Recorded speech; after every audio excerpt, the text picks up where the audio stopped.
আমাদের জীবনের আলো আজকে জ্বালিয়ে দিয়ে অন্যের জীবনের আলো আজকে নিভিয়ে দেব, তাই না? আজকে বেশি করে আপনার পাখি মারবো। চলুন, আর কিছুক্ষণ পরেই আমার সাথে কে কে পাখি মারবেন? খুব মজা হবে ভাই, খুব মজা হবে পাখি মারতে। এক সেট তাজা তাজা পাখি ধরে আমার দিলাম। আর তার জন্য আমার করতে হবে কি, বিশাল বড় আকারে একটা ফানুস তৈরি করতে হবে, তারপর অনেক আতশবাজি এগুলো আনতে হবে। এক সেট ধুমছে ভাই, 12টার পর ওভার হইলেই এক সেট ধুমছে পাখি মারবো, এক সেট ধুমছে। আমার সাথে কে কে মারবেন? এটাই তো, তাই না? আপনি আমাদের গ্রামের মানুষকে, গ্রাম অঞ্চলে যেসব মানুষ বসবাস করে তাদেরকে আপনি খ্যাত মনে করতে পারেন। আমরা ক্ষেত হতে পারি ভাই, তবে অকারণে কোনো পাখি আমরা মারি না।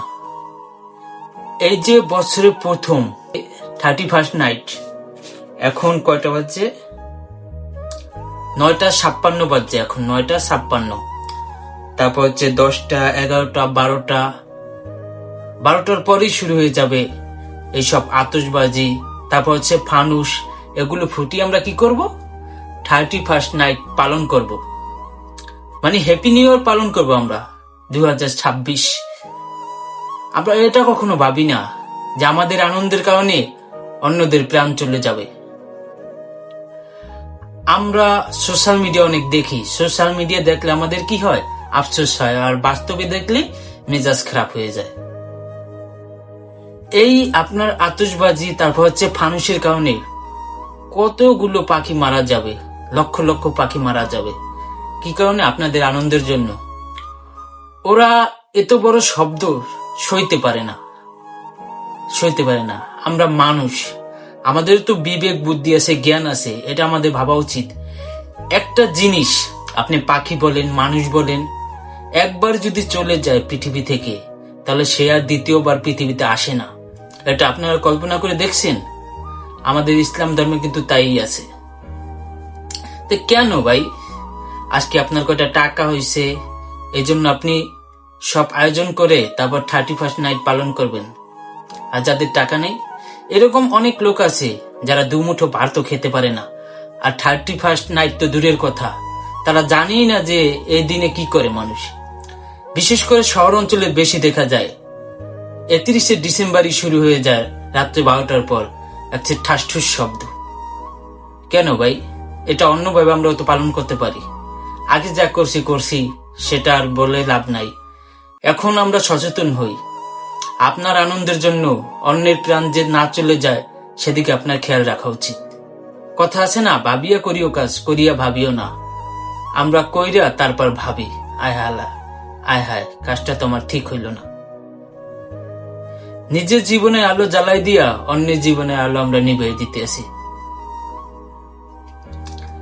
এই আজকে রাতের পর দেখবেন কত শত পাখি মারা যাবে। তাই আমাদের এখনই সচেতন হওয়া উচিত। আর কিছুক্ষণ সময় বাকি আছে, আর কয়েক ঘন্টা সময় বাকি আছে। তা আমরা সতর্ক হওয়ার চেষ্টা করি, অন্যভাবে তো পালন করতে পারি, শান্তশিষ্ট ভাবে আমরা পালন করতে পারি, যাতে কোনো প্রাণীর ক্ষয়ক্ষতি না হয়। আমাদের জীবনের শুরু ওদের যে শেষ না হয়। আমাদের 31st নাইট আমাদের সবার জীবনে আনন্দের, আর ওদের জীবনের জন্য কাল হয়ে দাঁড়িয়েছে। একটু সচেতন হই আমরা। এভাবে অন্যের জীবন নিয়ে না খেলাটাই অনেক ভালো। এই যে আপনার আতশবাজি, ফানুস এগুলো ফুটেলে যে বিকট শব্দ হয়, এই শব্দের কারণে কিন্তু অনেক পাখি মারা যায়। তারা এই অত বড় শব্দ সইতে পারে না। তাই আমাদের আনন্দের জন্য অন্যের প্রাণ চলে যাক, এটা আমরা চাই না। আমাদের সতর্ক হওয়া উচিত। এই আতশবাজি, ফানুসের কারণে কত শত পাখির প্রাণ চলে যায়। আমরা একটু সচেতন হলেই বেঁচে যাবে অনেক পাখির প্রাণ। আমাদের আনন্দ যেন অন্য কারোর মৃত্যুর কারণ না হয়। আতশবাজি বন্ধ করি, প্রাণ বাঁচাই। সবাই একটু সতর্কতা অবলম্বন করুন। আজকেই সতর্ক হওয়ার দিন। আর ভবিষ্যতে আমরা চেষ্টা করব যে এরকম ঘটনা যেন না ঘটে। আমরা শান্তশিষ্টভাবে এই দিনটি উদযাপন করতে চাই। তো 2025 বাই বাই, 2026 ওয়েলকাম। আশা করি 2026 সালে সবার জীবনে সুখ শান্তি গড়ে উঠুক, সেই দোয়াই করি।